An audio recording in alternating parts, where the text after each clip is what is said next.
Howdy folks, Jambareeqi here. A few years ago I took part in an animation quiz at a festival and my team came third place. My prize was the Gruffalo. I want to find out if my prize was any good. The Gruffalo was an Academy Award nominated animated short about a little mouse who encounters different predators in the forest. In order to outwit them, he warns them about a made-up monster called the Gruffalo. However, the mouse later discovers that the Gruffalo is completely real. I will admit that I've not read the original book that this short is based on. However, I can confidently say that this film reminded me of most books for very young children. It has a simplistic story dictated by a repetitive rhyming scheme, a structure that most small kids often get attached to. This definitely added a charm to the viewing experience. The short made me feel like I was a little kid again and being read to by my parents. There's something nostalgic, warm and cozy about watching this short. It really is a lovely film to sit through. Its soft, tranquil music, patient pacing, cartoony characters and beautiful forest backgrounds all help to create a relaxing atmosphere. Sure, the basic repetitive structure of the short can make it predictable. I mean, once we recognise the storytelling pattern, it's pretty obvious what's going to happen in the next scene. However, there's still a subtle progression throughout the film. As the mouse describes the Gruffalo to each predator, another feature is added to create what we'll eventually see later on. Each predator encounter is also influenced by their personalities.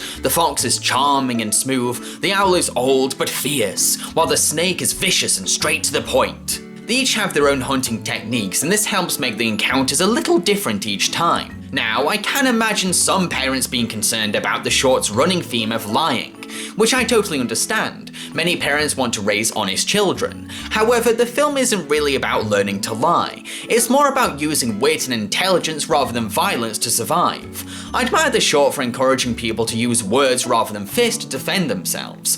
I like that it's celebrating the power and strength of being smart. The visuals are also fantastically unique. The film blends CGI characters with real handmade sets. The combination works really well because it helps to create a fully dimensional, believable environment. There's a lovingly detailed craftsmanship behind the backgrounds, and the characters' friendly, cartoony designs are delightfully adorable. Each character's animation is dictated by their animalistic personalities, but there's little tweaks to their behaviour to make their emotions visually strong. They move and act like real wildlife, but there's a slight exaggeration to make their expressions vivid enough for small kids to read. The characters are also wonderfully voiced by some of the finest actors that Britain has to offer. James Corden is adorably cuddly as the mouse. Don't call me good. I'm the scariest creature in this wood. Robbie Coltrane is threatening yet lovable as the Gruffalo. My favourite food. The Gruffalo said. You'll taste good on a slice of bread. Rob Brydon is malicious and slimy as the snake. Where are you going to, little brown mouse? Come for a feast in my log pile house.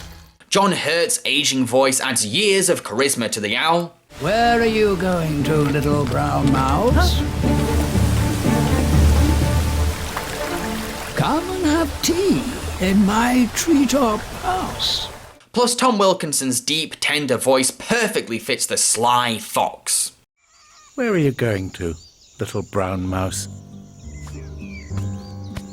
Come and have lunch in my underground house. In addition, the short has a lovely framing device. The story of the mouse and the Gruffalo is actually a tale being weaved by a squirrel mother, which really adds to the bedtime story feel of the short. Plus, the squirrel mother herself is wonderfully voiced by Helena Bonham Carter. Her soft, sweet voice makes the narration magical to listen to. All was quiet in the deep, dark wood. The mouse found a nut, and the nut was good.